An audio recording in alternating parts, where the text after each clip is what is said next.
Hi, everybody. It's Bean. I guess you could call this our second secret sesh together.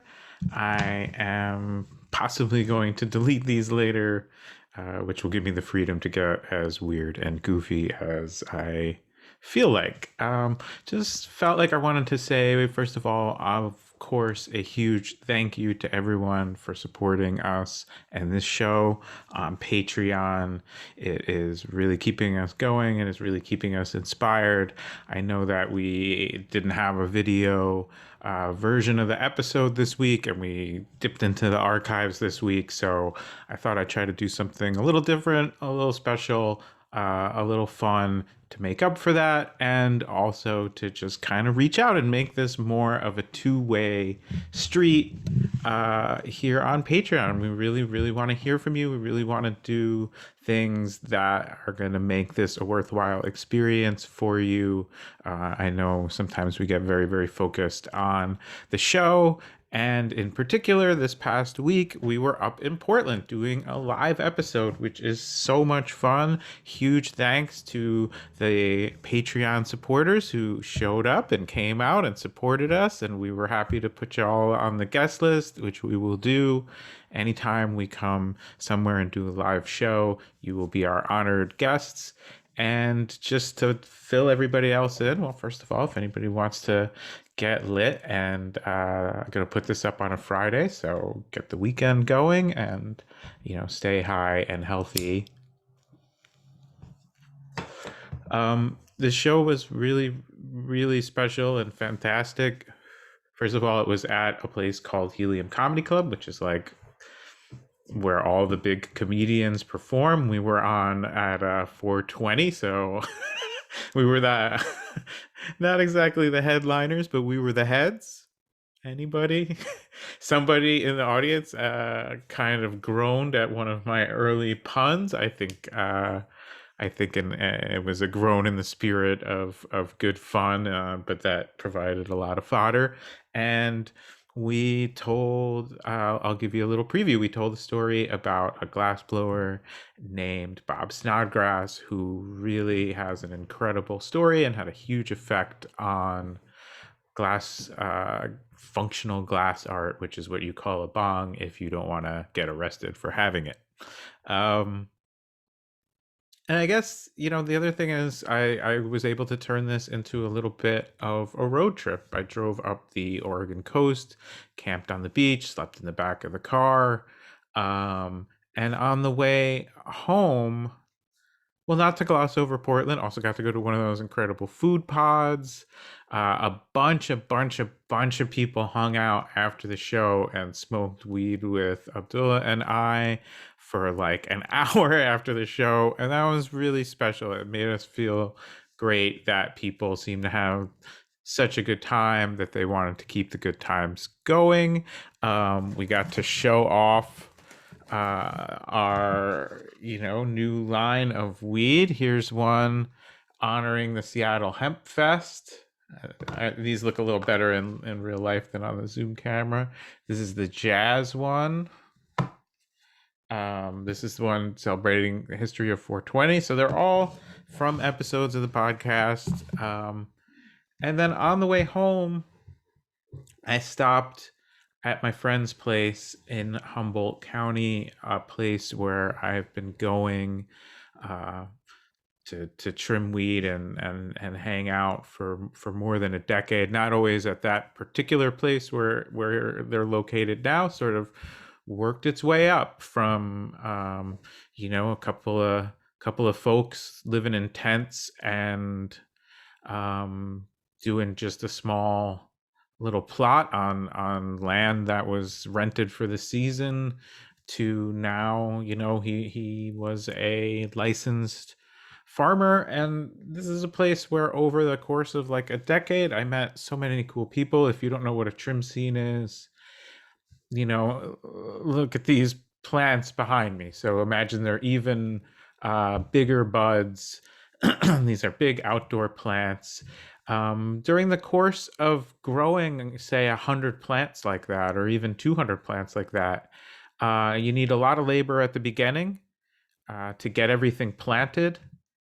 And then in the middle, just a few people can really take care of a pretty big place if they work hard and they work from sunrise to sunset and beyond. But come harvest time, everything's got to get, all the plants have to get cut down. Sorry, spoiler alert. And then the leaves have to be removed, the buds have to be removed, everything has to be hung and dried, everything has to be hand manicured, and you really have all of these stages happening at once so that you don't overload the system. But it requires a lot of labor, and so that could be 10, 15 people depending on the size of the garden, and smaller depends how fast you want to get things done. But for me, just a very special part of this time of year is going there, seeing old friends, meeting some new friends, being like completely immersed in this plant. And let me say it, back in the day, this was very, very well paid labor, particularly if you are good at trimming weed, which I am really not. Probably doesn't shock anybody who listens to the podcast to know that I talk way too much and I don't trim very fast. But uh, all that aside, while I was up there, I've been kind of toying around with the idea of writing a new book. And I just tried to write some of my not life experiences, but kind of the vibe of what a trim scene is like. And I thought maybe I would read this. And if anybody wants to share their feelings on it with me, you could do, let's say, nice comments in the comments, and seriously, just anything, feel free to send me a DM if you have thoughts that are constructive criticism. And I got just gonna read this passage, and I'll leave it there. So I just want to say again, thank you so much for supporting us. Thanks for hanging with us. We have a really cool all new episode coming out on Weedness Day that I just recorded the interview for, and really excited to share with everybody. In the meantime, this is a work in progress, taking you, and we're getting into that harvest time of year. So this is from a work in progress, like I said.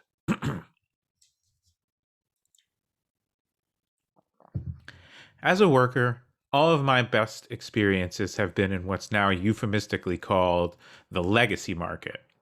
That's the one where you get paid in cash. Picture a chilly autumn morning.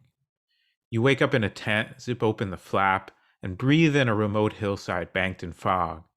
You hear soft laughter, smell onions sizzling, and know the kitchen crew is up cooking a proper trim scene breakfast. After a puff or two of scissor hash left over from last night's labor, you stretch your limbs, watch sunlight slice through the trees, greet a few friends on your walk to the communal morning meal. It's all a bit like summer camp, only instead of arts and crafts, you harvest and trim cannabis. Your skin is perpetually coated in a thin layer of the plant's fragrant essence. The same sticky, icky resin collects on your scissors each day in amounts sufficient to keep a reggae band high for a month. Leaves and stems cling to your clothes so thoroughly you don't bother changing them. You earn a set fee for every pound of weed you hand manicure, and must produce sufficiently to keep your spot on the crew. But otherwise, nobody here is your boss or your competition. Want to take an hour off after lunch for a dip in the river during the hottest part of the day?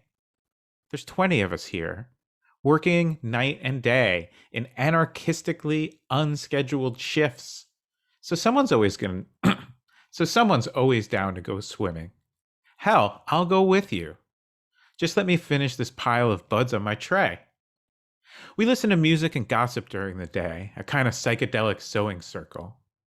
The night shift digs in for Terence McKenna lecture recordings, the room falling silent, aside from our scissors snipping the leaves and twigs off these fine flowers, as St. Terence spins his fungal fantasy of the coming archaic revival. We are dirtbags and artists, trust fund kids and foster care runaways, desperate characters, kind-hearted idealists, and angel-headed hipsters burning for the ancient heavenly connection to the starry dynamo in the machinery of night. That's from the poem Howl by Allen Ginsberg. Some of you I know from my many previous some of you I know from many previous harvests, summer camp besties, and some of you I'm meeting for the first time. At least two of you are the kind of self-dealing D-bags who rush to grab the biggest, most luscious, easiest to trim, and therefore most lucrative branches every time a fresh batch arrives, courtesy of the cut-down crew. At 2 a.m., we shut down production for the night. We spin Miles Davis, Kind of Blue, on vinyl at moderate volume, a nightly ritual. Those of us still at it, the hard grinders and the night owls, clean up our workstations, scrape and oil our scissors, the tools of the trade. Smoke some fresh scissor hash, allow a sweet fatigue to wash over us. You weigh in the day's labor, calculate roughly what you've earned. Compare it to the pennies you'd make doing Babylon's bidding. Slip outside to take a long, satisfying piss under a planetarium-worthy sky. Sit up in your tent, half submerged in your sleeping bag, and sip off a bottle of whiskey kept hidden in an old canvas knapsack. Tomorrow will be exactly the same and wholly unique. All right, that's a little slice of life at Trim Camp. This has been Secret Sesh number 2 with Bean. Again, stay high, stay healthy, and from the bottom of our hearts, thank you so much for supporting us on this journey and getting high on history with us.